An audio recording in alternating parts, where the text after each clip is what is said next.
The Brinks robbery of 1981 was an armed robbery committed on October 20th, 1981 by members of the Black Liberation Army, a black nationalist militant organization, the Weather Underground, an American radical left-wing communist organization, and an unknown number of accomplices. The robbers targeted a Brinks armored car at the Nanuet Mall and killed two police officers, Edward O'Grady and Waverly Brown, who was the first African-American member of the Nyack Police Department. A Brinks guard, Peter Page, was also killed.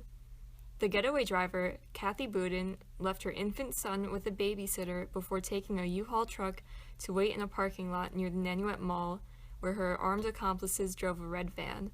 Around 4 p.m. that day, Brinks guards Peter Page and Joe Trombino carried bags of money out of the mall.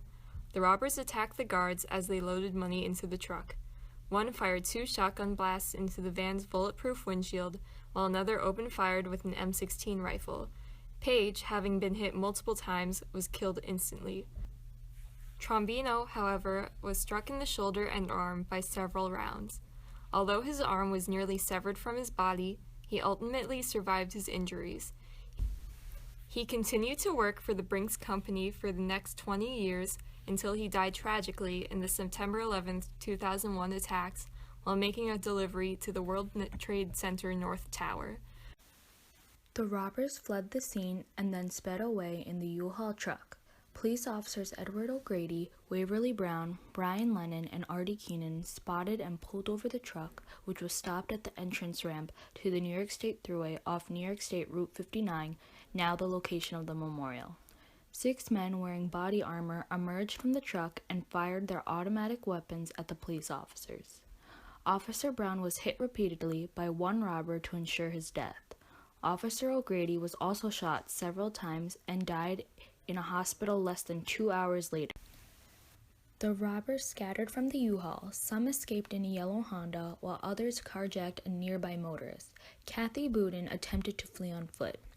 Shortly after attempting to flee, Boudin was apprehended by an off-duty corrections officer. Weather Underground members Chris Dobbs, Samuel Brown, and Judith Alice Clark failed to escape as well, as they crashed the Honda while making a sharp turn. Each defendant from the Black Liberation Army was sentenced to 3 consecutive 25-year-to-life sentences, but is eligible for parole in the year 2058. Boudin pled guilty to 1 count of felony murder and robbery in exchange for a single 20-year-to-life sentence. She was given parole in 2003. However, Samuel Brown was sentenced to 75 years to life in prison. As a result of this crime, the Brinks Robbery Memorial was created and established in Nyack, New York, where Sergeant Edward G. O'Grady Jr. and Officer Waverly Brown were both from. The location of the monument is intentionally placed at the entrance of the New York State Thruway, since it was where Sergeant Edward G. O'Grady Jr., Officer Waverly Brown, and Guard Peter Page were ambushed by members of the Weather Underground. The memorial was crafted by John Bergen Jr. It was dedicated in 1982, a year after the tragic incident, and was last worked on in October 2011. A memorial service is held annually on October 20th, where family members, citizens of Nyack, and the Clarkson Police Guard gather together to honor the loss of Sergeant Edward J. O'Grady Jr., Officer Waverly Brown, and Guard Peter Page. During this memorial service, a small parade is conducted with officers carrying rifles and flags and some riding horses. Roads to the Thruway and to the vicinity are blocked for the parade. The memorial offers a reflection of the heroic duties of Sergeant O'Grady, Officer Brown, and Guard Page. It also commemorates the courage they showed when they faced the armed robbers and reminds the visitors that these officers have not been forgotten since the fatal robbery and that their service will always be remembered with appreciation. This memorial includes a plaque on a large stone which consists of the names of the officers and the guard killed. The rock is oriented on a slightly higher position between 2 flags and with the Nyack police sign behind it. This illustrates that the police officers and security guard are significant figures in the community. 2 flames, which are situated on both sides of the rock, seem to depict that the lost souls are always with us in spirit. The deformed rock and the flames illustrate a dullness in the Nyack community and a loss in the town without their presence. There are also 2 flags and 2 flower wreaths from the recent 34th Memorial. These flags represent the idea that the town will always remember the actions of these law officers. The informational sign in front gives a concise summary of what exactly happened. The flags, flower wreaths, and flames provide a sense of symmetry because there are 2 of each, hinting of the town's stability when these officers were watching over.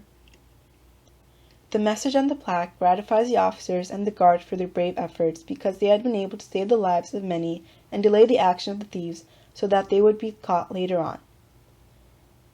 This written text portrays dignity in the town for the officers' courageous actions. The citizens feel a sense of pride knowing their town's police force will always protect on whatever it costs. The New York State Thruway is a prominent route that many people travel on. However, in our opinion, placing the memorial near the exit does not allow it to achieve its purpose effectively. Since it is situated right before the entrance to the Thruway, parking is not available, which forces us to find it elsewhere, depending if nearby locations offered parking.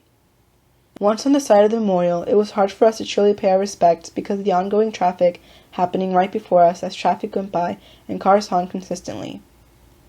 We could understand the difficulty that families had when trying to spend time there to offer respect towards these law officers.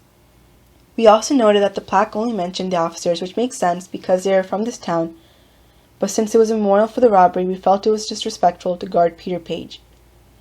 However, his name along with the officers are engraved into a mini stone bench, but this mini monument was not added to the memorial until 2001, so for 20 years neither guard Page's name nor his brave actions are visibly mentioned at the site.